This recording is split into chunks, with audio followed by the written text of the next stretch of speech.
बिस्मिल्लाहिर्रहमानिर्रहीम। आज हम ट्रिग्नोमेट्री की समरी देखेंगे। तो हमारे पास ट्रिग्नोमेट्री का सबसे पहले चैप्टर नंबर 9 है।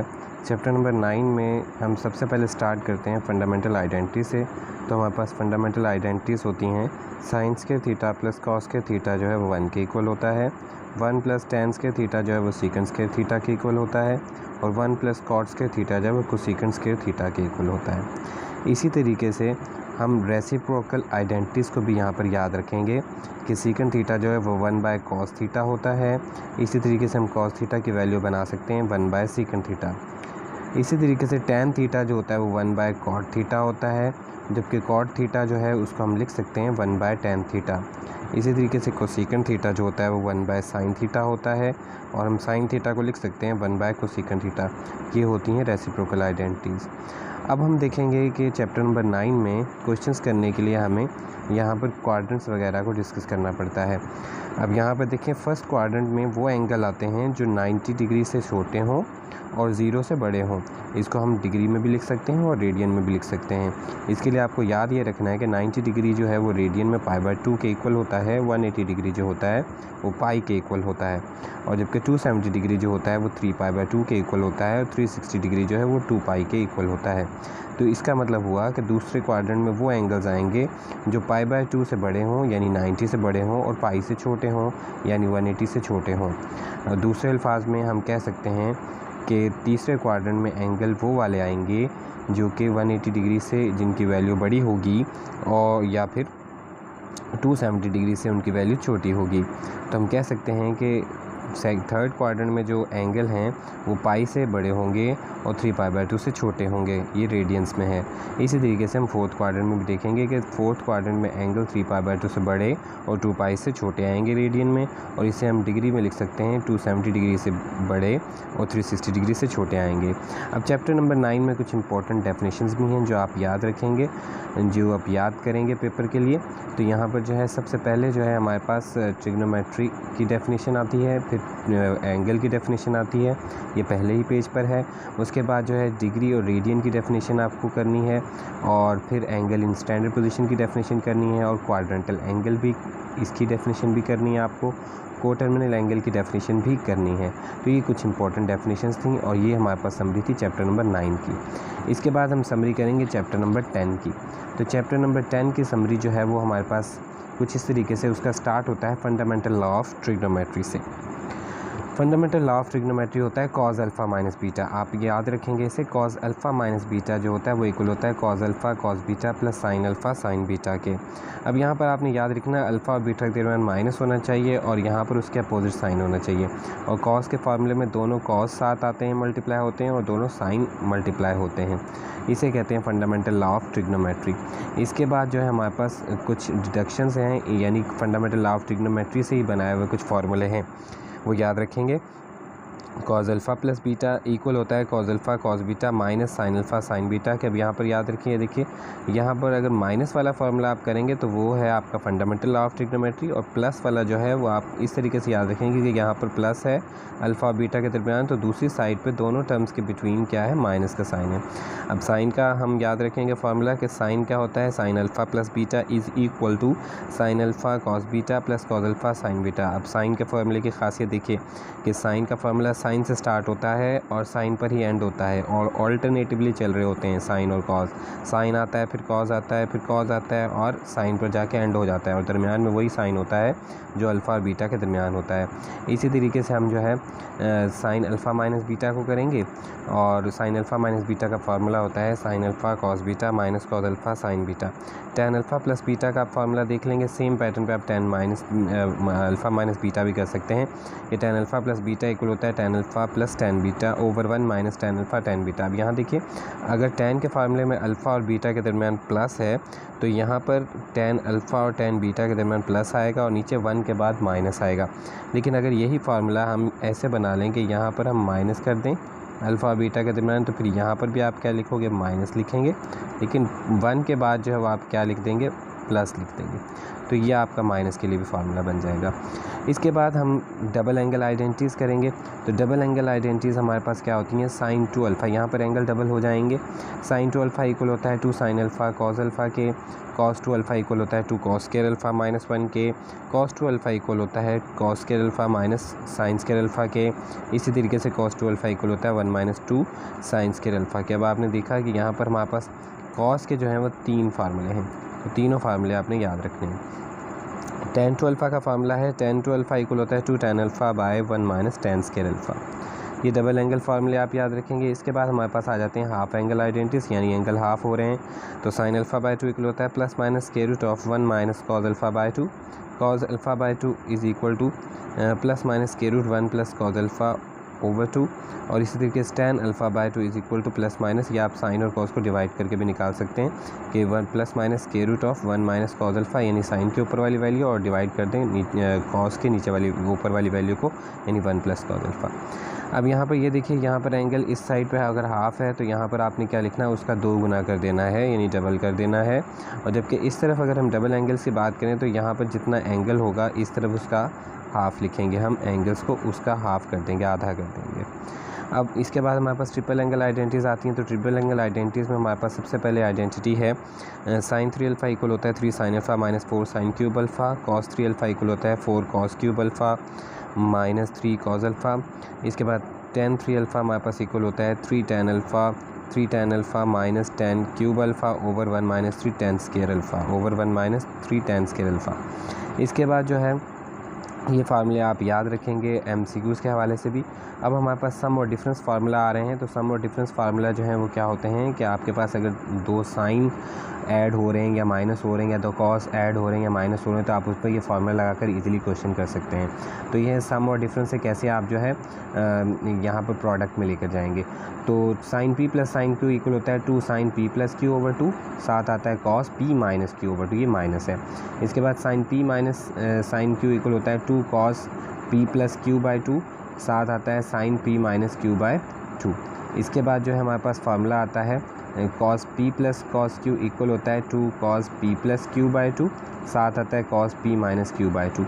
उसके बाद cos P minus cos Q equal होता है minus 2 sine P plus Q, और साथ आता है sine P minus Q by 2। यहाँ देखिए शुरू में P प्लस Q बाई 2 आ रहा है और इधर पे P माइनस Q बाई 2 आ रहा है, यानी जो आपके पास पहले वैल्यू होगी उसको आप P कह रहे हैं, और जो प्लस के बाद या माइनस के बाद साइन या कॉस के साथ वैल्यू होगी उसे हम Q कह रहे हैं।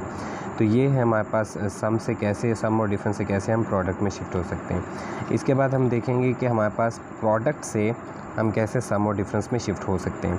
तो यहाँ पर हमारे पास अब साइन या कॉस के प्रोडक्ट होंगे। तो 2 साइन अल्फ़ा कॉस बीटा अगर आपके पास आ जाए तो आप उसे ऐसे लिखें, sign alpha plus beta plus sine alpha minus beta.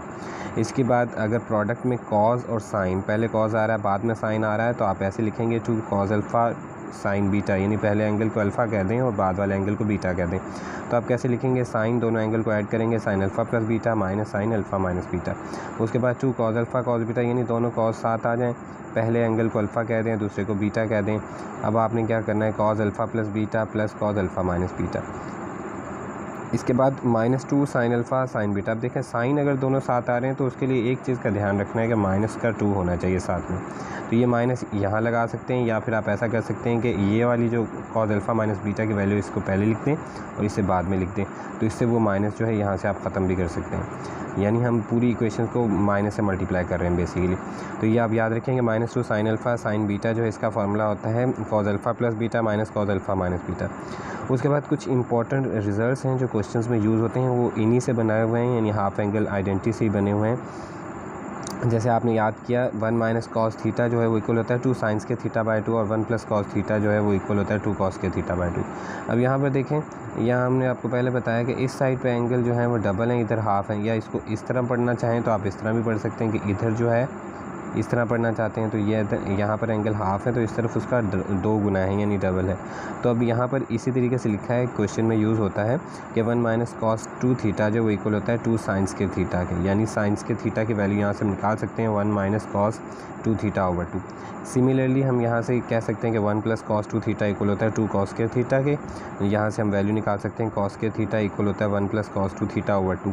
इसी तरीके से क्वेश्चन के अंदर एक वैल्यू यूज़ होती है 1 प्लस कॉस 4 थीटा की, वो इक्वल होती है 2 cos स्क्वायर 2 थीटा के। और यहाँ से हम ये भी कह सकते हैं कि cos स्क्वायर 2 थीटा जो इक्वल होता है 1 + cos 4 थीटा बाई 2।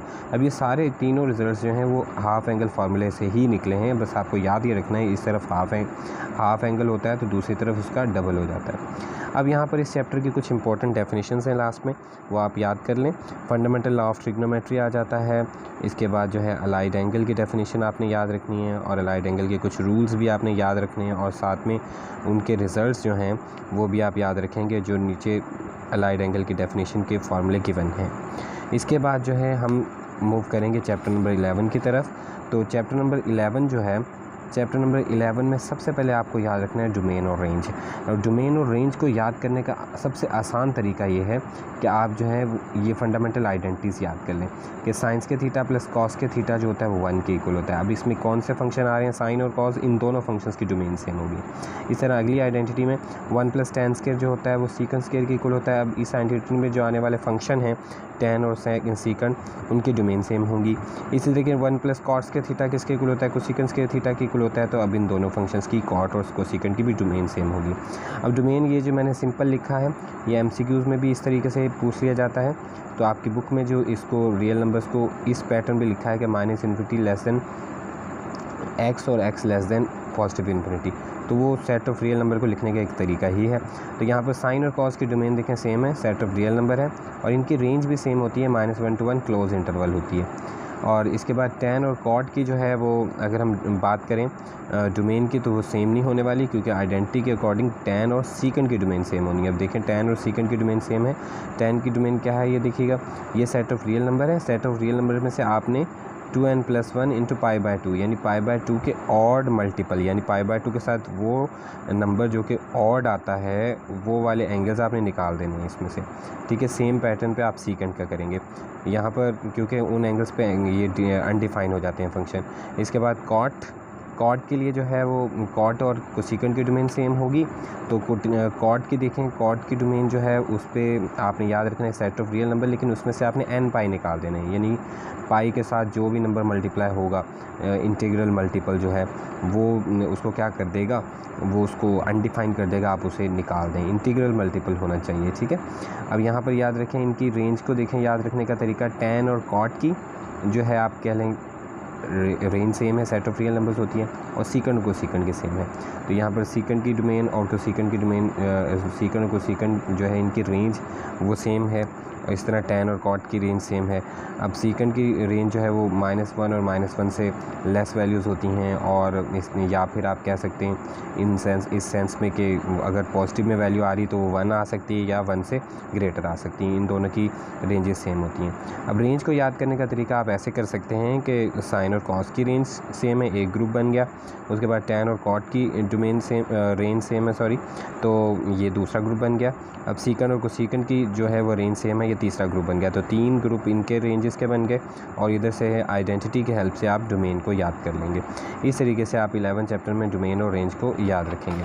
अब 11 चैप्टर में एक और कंसेप्ट जो बहुत ज़्यादा यूज़ होता है, शॉर्ट क्वेश्चंस आते हैं यहाँ से कि पीरियड जो होते हैं वो ट्रिग्नोमेट्रिक फंक्शंस के आपने याद रखने होते हैं। अब पीरियड देखें, साइन, कॉस, सीकंड और कोसिकंड, यानी 6 फंक्शन में से ये जो 4 फंक्शन हैं इनके पीरियड 2π होते हैं, और बाकी tan और cot जो है इनके पीरियड जो है वो सिर्फ पाई होते हैं। अब याद रखना है आपने, tan और cot का पाई होता है, बाकी सबके 2π होते हैं। अब इस चैप्टर में आने वाली इंपॉर्टेंट डेफिनेशंस जो हैं वो पीरियोडिसिटी है और पीरियड ऑफ ट्रिग्नोमेट्रिक फंक्शन है। ये 2 ही डेफिनेशन इस चैप्टर में से इंपॉर्टेंट है। इसके बाद जो है हमारे पास चैप्टर नंबर 12 है। तो ये अच्छा खासा बड़ा चैप्टर है जो कि फार्मूले के लिहाज से इम्पोर्टेंट भी है। अब यहाँ पर हमारे पास जो है सबसे पहले चैप्टर के स्टार्ट में ही है हमें ट्रिग्नोमेट्रिक रेशियोज़ की वैल्यूज़ याद रखनी है कि sine theta perpendicular by hypotenuse होता है, इसी तरीके से कॉस थीटा जो है बेस बाय हाइपोटेन्यूज होता है, और tan थीटा जो परपेंडिकुलर ओवर बेस होता है। ये यहाँ पर 3 फार्मूले जो मैंने लिखे हैं, बाकी फंक्शन इनके रेसिप्रोकल होते हैं। ये तब यूज़ होंगे जब आपके पास राइट एंगल ट्राइंगल सॉल्व करने के लिए आएगा, और राइट ट्राइंगल को सॉल्व करने का मतलब है कि किसी भी ट्राइंगल को सॉल्व करने का मतलब है आपने 3 एंगल फाइंड करने हैं और उसके तीनों साइड्स फाइंड करनी है। तो यहाँ पर हमारा इस चैप्टर का बेसिकली मकसद होगा आप एरिया फाइंड करना सीख लें और सॉल्यूशन फाइंड करना सीख लें ट्रायंगल का। अब उसके बाद लॉ ऑफ कोसाइंस है। लॉ ऑफ कोसाइंस को याद करने का तरीका ए स्क्वायर इक्वल होता है B square plus C square minus 2bc cos alpha. अब देखिए इसको याद करने का तरीका यहाँ पर देखिए जो साइड आपने इक्वल के लेफ़्ट साइड पे लिखी है उसके कॉरस्पॉन्डिंग एंगल कॉस के साथ लिखेंगे आप। जैसे यहाँ बी स्क्वायर है तो यहाँ आप लिखेंगे बीटा, यहाँ सी स्क्वायर है तो इधर लिखेंगे गैमा। और इस साइड पे राइट साइड पे जिनका स्क्वायर है साइड्स का जो ऐड हो रही हैं उन साइड को मल्टीप्लाई करके 2 के साथ लिखा हुआ है, ये आपने लिखे पैटर्न है। अब इसी पैटर्न को देखते हुए यहाँ से हम cos alpha cos beta cos gamma दूसरे फॉर्म में भी इसको निकाल सकते हैं। अब इस पैटर्न को याद करने का भी एक तरीका मौजूद है। कॉस अल्फ़ा जो है वो इक्वल होता है, देखिए अगर यहाँ पर अल्फ़ा है तो अल्फ़ा के कॉरस्पॉन्डिंग साइड यहाँ पर माइनस कर दें स्क्वायर के साथ, माइनस ए स्क्वायर कर दें और बकिया दोनों को ऐड करके उनका स्क्वायर करके इधर लिख दें और उन दोनों साइड पे जो बकिया थी उनको 2 के साथ मल्टीप्लाई करके नीचे लिख दें। यही पैटर्न देखें, यहाँ बीटा है तो मैं बी का स्क्वायर माइनस कर रहा हूँ, इधर गैमा है तो सी का स्क्वायर माइनस कर रहा हूँ। इसके बाद लॉ ऑफ साइन आते हैं, तो लॉ ऑफ साइन इक्वल होता है ए बाय साइन अल्फ़ा, वो बराबर होता है बी बाय साइन बीटा के और वो बराबर होता है सी बाय साइन गैमा के। इस तरीके से लॉ ऑफ टेंजेंट्स आप याद रखेंगे। लॉ ऑफ टेंजेंट्स को आप 3 तरीक़ों से अप्लाई कर सकते हैं साइड के बेसिस पर। अगर ए जो है वो ग्रेटर हो बी से तो जो ग्रेटर साइड है उसमें से आपने माइनस करना है स्मॉलर साइड को, तो ए माइनस बी बाय ए प्लस बी इक्वल होगा tan alpha minus beta by 2। अभी देखिए याद करने का तरीका कितना आसान है। अगर यहाँ पर a है तो a के कॉरस्पॉन्डिंग एंगल यहाँ पर अल्फ़ा लिख देंगे, b है तो b के कॉरस्पॉन्डिंग एंगल बीटा लिख देंगे या 2 पे डिवाइड कर देंगे। सेम पैटर्न आप इसके डिनोमिनेटर में देखें tan alpha plus beta by 2। और इसी तरीके से अगर b ग्रेटर हो c से तो आप लिखेंगे b by C minus b minus C by b plus C equal होता है tan beta minus gamma by 2 over tan beta plus gamma by 2। Same pattern पे आप c ग्रेटर देन a के लिए भी इसी पैटर्न पे इसको याद रखेंगे। उसके बाद जो है हमारे पास एरिया ऑफ ट्रायंगल का पोर्शन स्टार्ट होता है। तो एरिया ऑफ ट्रायंगल का पोर्शन जो है वो आपको याद रखना है। एरिया ऑफ ट्रायंगल का पोर्शन जो है उसमें हम 3 केस बना सकते हैं कि अगर हमारे पास 2 साइड हो और उनका इंक्लूडेड एंगल यानी दरमियानी एंगल दिया हो तो हम ऐसे निकालेंगे कि जो 2 साइड दी होंगी उन्हें मल्टीप्लाई करेंगे और साइन लिखेंगे और जो हमारे पास एंगल दिया होगा उसका साइन निकाल लेंगे, जो आंसर आएगा उसे 2 पे डिवाइड कर देंगे। ठीक है, तीनों फार्मूले इस तरीके से आप याद रखेंगे। इसी तरीके से अगली फॉर्म हमारे पास है कि अगर हमारे पास एक साइड और 2 एंगल हो तो हम कैसे याद करेंगे। जो एक साइड दी हुई है उसका स्क्वायर कर दें और न्यूमरेटर में रख दें ऊपर वाले पोर्शन में और डिवाइड करते हैं 2 साइन। अब आपको तीनों एंगल फाइंड करने हैं, 2 एंगल हैं तो तीसरा एंगल आप इजीली फाइंड कर सकते हैं alpha plus beta plus gamma equal to 180 degree से। और ऊपर जो है जो साइड गिवन है, अब देखिए ए साइड गिवन है तो ए के कॉरस्पॉन्डिंग एंगल नीचे आ रहा है साइन के साथ और बकिया दोनों एंगल्स साइन के साथ ऊपर हैं। यहाँ देखें बी स्क्वायर, अगर यहाँ बी साइड है तो उसके बी के कॉरस्पॉन्डिंग बीटा यहाँ पर नीचे आ रहा है और बाकी सारी जो है वो हमने दूसरे एंगल्स का साइन ऊपर लिखा हुआ है, सेम पैटर्न भी। और अगर आपके पास 3 साइड दी हों ट्रायंगल के तो आप क्या करेंगे, हीरोज़ फार्मूला लगा के इसे फाइंड करेंगे जो कि इक्वल होता है square root of s into S minus A into S minus B into S minus C. अब यहाँ पर आप ये s की वैल्यू भी याद रखेंगे, तीनों साइड्स को ऐड करके 2 पे डिवाइड करते हैं। यहाँ से कुछ इंपॉर्टेंट रिजल्ट्स भी हैं वो भी याद रखेंगे। 2s जो है वो इक्वल होता है a प्लस बी प्लस सी के इक्वल होता है। अब यहाँ से आप कुछ रिजल्ट्स निकाल सकते हैं MCQs के लिए। 2s माइनस a जो होता है वो b प्लस सी के इक्वल है, b प्लस सी यहाँ रह जाएगा। ऐसे जो है 2s माइनस b अगर आप b को इधर ले आओ तो a प्लस सी जो है वो वैल्यू आ जाएगी 2s माइनस b के इक्वल होता है। ऐसे 2s माइनस सी जो है वो a प्लस b के इक्वल होता है। तो इस तरीके से आप चैप्टर नंबर 12 के ये फार्मूले करेंगे और इसके बाद मज़ीद जो हम फार्मूले कर रहे हैं उसमें हमारे पास है इन रेडियस का फार्मूला। इन रेडियस जो है स्मॉल r से रिप्रेजेंट करते हैं, डेल बाय एस के इक्वल होता है। इसी तरह सर्कम रेडियस जो है वो कैपिटल R के इक्वल होता है। उसका फार्मूला 2 होते हैं, कैपिटल R इक्वल होता है ABC बाय 4 डेल्टा और कैपिटल R जो है वो इक्वल होता है A बाय 2 साइन अल्फ़ा जो इक्वल होता है B बाय 2 साइन बीटा जो इक्वल होता है C बाय 2 साइन गैमा। ये आपस में इक्वल होते हैं, यानी ये सारी R की वैल्यूज़ हैं।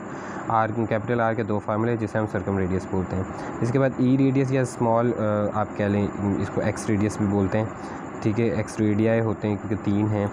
R1 जो है वो वर्टेक्स A के अपोजिट होता है, उसका फार्मूला होता है डेल्टा ओवर S माइनस ए। इसे ना वर्टेक्स B के अपोजिट जो आपके पास सर्कल बनेगा उसका रेडियस R2 होता है, उसका फार्मूला है del over S minus B. इसे ना वर्टेक्स C के अपोजिट जो होता है उसका फार्मूला है R3 इक्वल होता है डेल ओवर S माइनस सी। इस तरह हाफ एंगल फार्मूले हैं वो याद रखेंगे, साइन कॉस टैन के। अब ये हाफ एंगल साइड के बेसिस पर निकाले हुए हैं, यानी साइन अल्फ़ा बाय 2 जो है वो इक्वल होता है S minus B into S minus C over B C, इसका स्क्वायर रूट है। देखिए अब यहाँ पर अल्फ़ा है तो आपने नीचे यहाँ a नहीं लिखना, ए वाली साइड नहीं लिखनी, और वही साइड को एस में से माइनस करके ऊपर मल्टीप्लाई करके लिखा हुआ है। देखें साइन के सारे फार्मूला में यही पैटर्न है। यहाँ अगर गैमा है तो आप नीचे सी नहीं लिखेंगे, यहाँ बीटा है तो नीचे बी नहीं लिखेंगे, और ठीक है। ऐसे ही cos alpha cos beta by 2 cos gamma by 2 के साथ भी यही है डिनोमिनेटर में, लेकिन यहाँ पर न्यूमरेटर वाले पोर्शन में थोड़ा सा डिफरेंस है। यानी अगर अल्फ़ा है तो अल्फ़ा की कॉरस्पॉन्डिंग साइड ए होती है, तो आप S into S minus A लिख दें, या S into S minus C लिख दें गैमा में, बीटा में S into S minus B लिख दें। और tan का आपको पता है साइन को डिवाइड करके कॉस पर आप इस तरीके से ये फार्मूले निकाल सकते हैं। उसके बाद जो है हम मज़ीद आ जाएंगे इंपॉर्टेंट डेफिनेशंस पर, जो हमारी इंपॉर्टेंट डेफिनेशंस बन सकती हैं इस चैप्टर में से। वो है सबसे पहली डेफिनेशन सोल्यूशन ऑफ ट्रायंगल, जो कि आपको पता है कि सोल्यूशन ऑफ ट्रायंगल आपने सॉल्व करना होता है ट्रायंगल को, यानी 3 साइड और 3 एंगल्स फाइंड करने होते हैं। Angle of elevation, angle of depression याद करेंगे। उसके बाद ऑब्लिक ट्रायंगल की डेफिनेशन, फिर जो आपके सर्कल की डेफिनेशन आती हैं 3 सर्कम सर्कल्स, इन सर्कल, एक्स सर्कल। उसके बाद इनके सेंटर्स की डेफिनेशन आती है सर्कम सेंटर, इन सेंटर, एक्स सेंटर। ये था आपके पास चैप्टर नंबर 12। अब जो है चैप्टर नंबर 13 जो है वो हम करेंगे।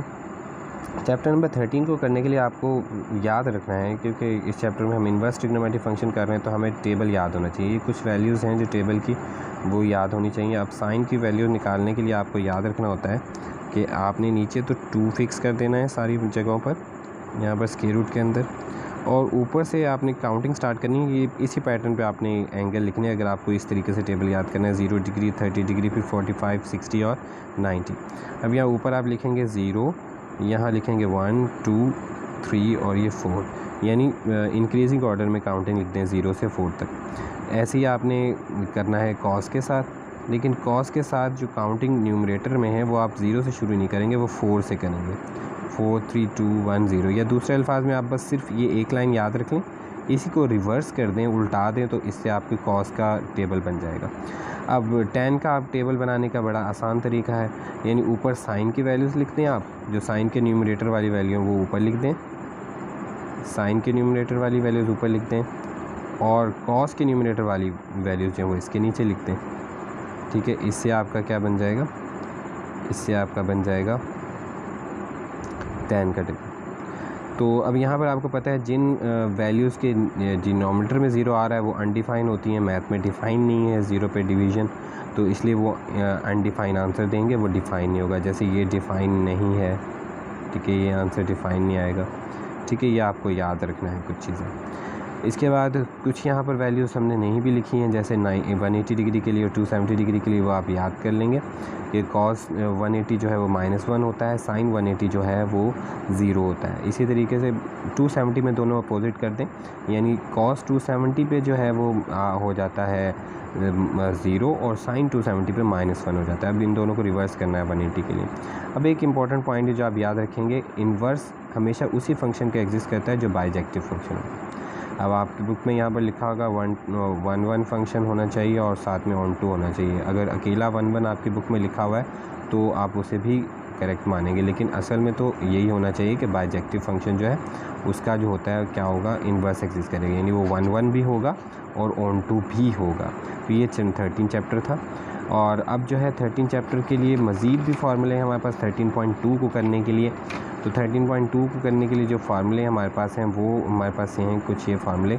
Sign inverse a plus sine inverse b जो है वो इक्वल होता है sine inverse a into square root of 1 minus B square, फिर प्लस है, देखें दरम्यान में प्लस है, उधर यहाँ पर टर्म्स में प्लस लगाएंगे, फिर b square root of 1 minus A square. Same pattern में sine inverse a minus sine inverse b equal होता है sine inverse a square root 1 minus B square minus b square root of 1 minus A square. अब cos inverse a plus cos inverse b जो है वो equal होता है cos inverse A B minus square root के अंदर इन दो values का मल्टीप्लाई करना है आपने, 1 minus A square into 1 minus B square. अब यहाँ देखें, यहाँ प्लस है कॉस के दरमियान, दोनों कॉस की वैल्यूज़ के दरमियान, तो यहाँ माइनस आ रहा है, ए और बी मल्टीप्लाई हो रहे हैं। यहाँ पर देखिए माइनस के फार्मूले में इधर माइनस है तो इधर प्लस आ रहा है, सेम वही पैटर्न है। अब tan inverse a plus tan inverse b का फार्मूला देखें, tan inverse a plus b by 1 minus A B. अब यहाँ पर ये गलती बच्चे करते हैं कि tan इनवर्स को क्या करते हैं वो फिर यहाँ पर दोनों के साथ अलग लिख देते हैं, यहाँ पर मर्ज कर देते हैं चैप्टर 10 के फार्मूलों के साथ। तो ये आपने मर्ज नहीं करना, यहाँ पर tan इनवर्स एक दफ़ा ही आएगा, ठीक है, और इन सबको आप ब्रैकेट में लिख लें तो गलती होने के चांसेस कम होते हैं। इसी तरीके से tan inverse a minus tan inverse b जो है वो इक्वल होता है tan tan inverse a minus B over 1 plus A B, यानी कि a और b को मल्टीप्लाई करें, वही पैटर्न है। यहाँ पर प्लस है तो यहाँ पर 1 के बाद माइनस आ रहा है, ठीक है, और a और b के दरमियान जो है वो क्या है, प्लस है। तो ये आपने याद रखना है इसी पैटर्न में। अब इसी तरह एक और फार्मूला है 2 tan इनवर्स a, यानी आपके पास इस सेंस में अगर क्वेश्चन दिया हो तो आप याद रखेंगे tan inverse 2a over 1 minus a square. इसके बाद कुछ रिजल्ट्स और भी थे, वो भी आपको याद रखने हैं। जैसे आपके पास फार्मूले थे कि साइन इनवर्स x जो है वो इक्वल होता है π/2 माइनस कॉज इनवर्स x के। ऐसे आप यहाँ पर जो है, अगर आप यहाँ पर कॉज इनवर्स x लिख रहे हैं तो इधर साइन इनवर्स x आ जाएगा, ठीक है, ये बना सकते हैं। अगर यहाँ पर आप tan इनवर्स x लिख रहे हैं तो फिर यहाँ पर क्या आ जाएगा, कॉट इनवर्स x आ जाएगा। इस तरह अगर आप यहाँ पर सीकेंड इनवर्स x लिख रहे हैं तो π/2 में से माइनस करके कुछ सीकेंड इनवर्स x लिख देंगे। ये भी कुछ फार्मूले हैं जो आपने याद रखने हैं। अब यहाँ से MCQ बन सकते हैं कि साइन इनवर्स x को अगर प्लस कर दें कॉज इनवर्स x में तो वो π/2 के इक्वल होता है। ये भी कुछ रिजल्ट्स हैं तो आप याद कर लेंगे। अब कुछ इंपॉर्टेंट डेफिनेशंस हैं जो इस चैप्टर में से बनती हैं और उनमें से MCQs भी बनते हैं, जैसे principal sine function, principal cos, principal tan, principal secant, principal cos, cosecant, principal cosecant function, principal cot function, ये सारे होते हैं। अब प्रिंसिपल फंक्शन वो फंक्शन होते हैं जिनकी डोमेन को हम रिस्ट्रिक्ट करते हैं, यानी उन्हें 1 बनाने के लिए, या आप कह लें कि वो फंक्शन ऐसे बन जाएं कि उनमें रिपीटिशन आ रही होती है उनके रिज़ल्ट्स में, उनके रेंज के पैटर्न में, तो उसको रिस्ट्रिक्ट करना होता है ताकि वो 1 बन जाए और बाइजेक्टिव बन जाए। तो इसलिए प्रिंसिपल फंक्शंस निकालते हैं इस चैप्टर में। तो प्रिंसिपल साइन फंक्शन और ये जो 6 प्रिंसिपल फंक्शंस हैं, इनकी डोमेन और रेंज, आप कह लें रेंज तो वही रहेगी, तो यहाँ पर डोमेन जो है कि वो रिस्ट्रिक्ट हो जाती है, चेंज हो जाती है, उसका आपने टेबल याद रखना है। और इसके बाद जो है चैप्टर 14 हमारा स्टार्ट होता है, सबसे शॉर्ट चैप्टर है ये। इसमें भी वही ट्रिग्नोमेट्रिक टेबल जब आप रिवाइज़ करेंगे, रिपीट करेंगे और याद रखेंगे एक पॉइंट के ट्रिग्नोमेट्रिक इक्वेशंस के जो सोल्यूशन हैं वो इनफाइनेटली मैनी होते हैं। मतलब उसको हम ये नहीं कह सकते कि एक सोल्यूशन है, वो एक से काफ़ी ज़्यादा सोल्यूशन हो सकते हैं, ठीक है, अनगिनत हो सकते हैं। वो इस वजह से होते हैं क्योंकि उनकी पीरियोडिसिटी की वजह से, उनकी पीरियोडिसिटी जो है, पीरियड्स आते हैं, ठीक है, पीरियड्स की वजह से जो है वो क्या करते हैं, पीरियोडिसिटी की वजह से बार बार अपनी वैल्यू को दोहराने की वजह से हैं, ये जो पीरियड का चक्कर इनमें होता है उसकी वजह से जो है ये अपनी वैल्यूज़ को रिपीट कर रहे होते हैं। अब क्वेश्चंस में अगर आपके पास 0 और पाई लिखा हुआ हो, ठीक है, एंड पे, या फिर 0 से 2 पाई इंटरवल मेंशन हो, तो आपने सिर्फ उस इंटरवल में आंसर निकालने हैं, ठीक है। तो उस इंटरवल में आंसर निकालेंगे तो आपको जनरल सोल्यूशन निकालने की ज़रूरत नहीं है। 2 तरह के आंसर आते हैं, एक पर्टिकुलर जनरल, तो आपने सिर्फ जनरल निकाल के देना है यहाँ पर, ठीक है। और अगर क्वेश्चन के अंदर ये इंटरवल मेंशन ना हो, अगर मेंशन है तो आप वहीं पर क्वेश्चन जो किसी पर्टिकुलर इंटरवल में निकाल देंगे। अब यहाँ पर एक और पॉइंट याद रखना होता है जो यहाँ लिखा तो नहीं है, कि रेफरेंस एंगल जो होता है वो हमेशा पॉजिटिव होता है और फर्स्ट क्वाड्रेंट में लाई करता है। इसके बाद इस चैप्टर में जो आप डेफिनेशन करेंगे वो ट्रिग्नोमेट्रिक इक्वेशन की बस डेफिनेशन करेंगे। तो 2 ही चैप्टर हमारे पास ट्रिग्नोमेट्री में शॉर्ट थे, एक 14 चैप्टर और 11 चैप्टर। 11 चैप्टर में डेफिनेशन बनती है पीरियड और पीरियोडिसिटी की, इस तरह यहाँ पर डेफिनेशन बनती है ट्रिग्नोमेट्रिक इक्वेशन की। इस तरीके से आपका जो है पूरे ट्रिग्नोमेट्री की समरी जो है वो हो चुकी है। उम्मीद है कि आप जो है इस पूरी समरी को अच्छे तरीके से समझ गए होंगे, और मज़ीद वीडियोज़ के लिए स्टडी विद राशिद को सब्सक्राइब करें।